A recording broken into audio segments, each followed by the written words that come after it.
આજે આપણે બનાવીશું એકદમ અલગ જ રીતે કોબીજનું શાક. આમ તો આ શાક દરેકના ઘરમાં વારંવાર બનતું જ હશે.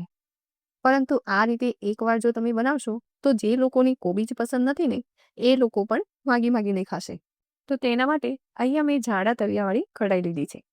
જેમાં આપણે 4 ટેબલ સ્પૂન જેટલું તેલ એડ કરીશું.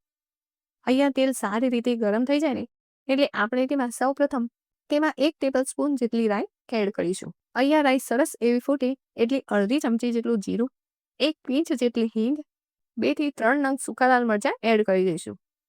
સાથે એક મીડિયમ સાઇઝની ડુંગળીને ઝીણી એવી કટ કરીને ઉમેરી દઈશું. જો તમે ડુંગળી ન ખાતા હોય તો તમે તેને સ્કીપ પણ કરી શકો છો. હવે અહીંયા જ્યાં સુધી ડુંગળી થોડી સોફ્ટ ના થાય ત્યાં સુધી આપણે તેને સતત ચલાવતા રહીશું અને તેને સારી રીતે ચડવી લઈશું. તો અહીંયા તમે જુઓ એકદમ ધીમે ધીમે ડુંગળીનો હલકો એવો કલર ચેન્જ થવા લાગ્યો છે. તો આ સમયે તેમાં તીખાશ માટે અહીંયા મેં 2 લીલા મરચાંને કટ કરીને ઉમેરી દીધા છે. અહીંયા તમે તીખાશનું પ્રમાણ તમે તમારા ટેસ્ટ પ્રમાણે વધુ કે ઓછું કરી શકો છો. લીલા મરચાંનો સ્વાદ કોબીજના શાકમાં ખૂબ જ સરસ લાગતો હોય છે. તો અહીં તમે જોઈ શકો છો ડુંગળી સરસ એવી સોફ્ટ થઈ ગઈ છે. તો આ સમયે એક મીડિયમ સાઇઝના ટામેટાને કટ કરીને એડ કરી દઈશું, જેથી કરીને કોબીજના શાકમાં ખાટો મીઠો સ્વાદ આવશે. હવે અહીંયા આ બધી જ વસ્તુને આપણે સરસ એવી મિક્સ કરી લઈશું. બધી વસ્તુ સારી એવી મિક્સ થઈ જાય અને ટામેટા જલ્દીથી ચડી જાય એના માટે આપણે આમાં સ્વાદ અનુસાર મીઠું ઉમેરી દઈશું અને તેને સારી રીતે મિક્સ કરી લઈશું.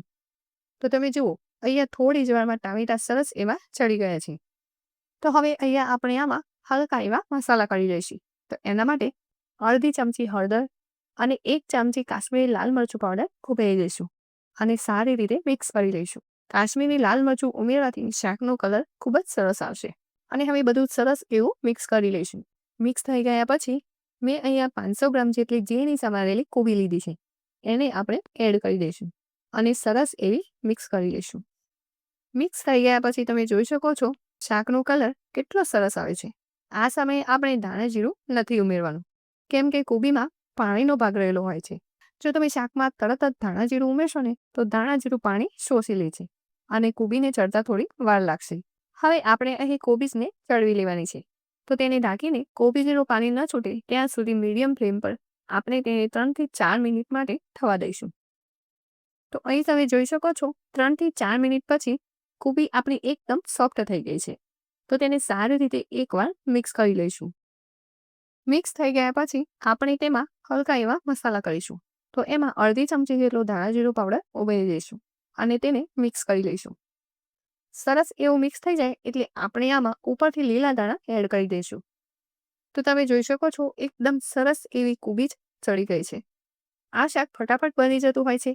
આ શાકને તમે ખૂબ જ ઓછા સમયમાં બનાવી શકો છો અને તે ખૂબ જ સ્વાદિષ્ટ લાગતું હોય છે.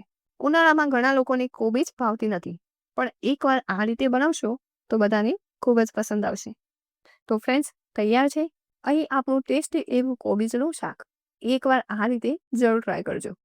તો તમને મારી આજની રેસીપી કેવી લાગી કોમેન્ટ કરીને જરૂર કરશો અને વિડીયો ગમે હોય તો લાઈક, શેર અને સબસ્ક્રાઈબ કરવાનું ના ભૂલતા.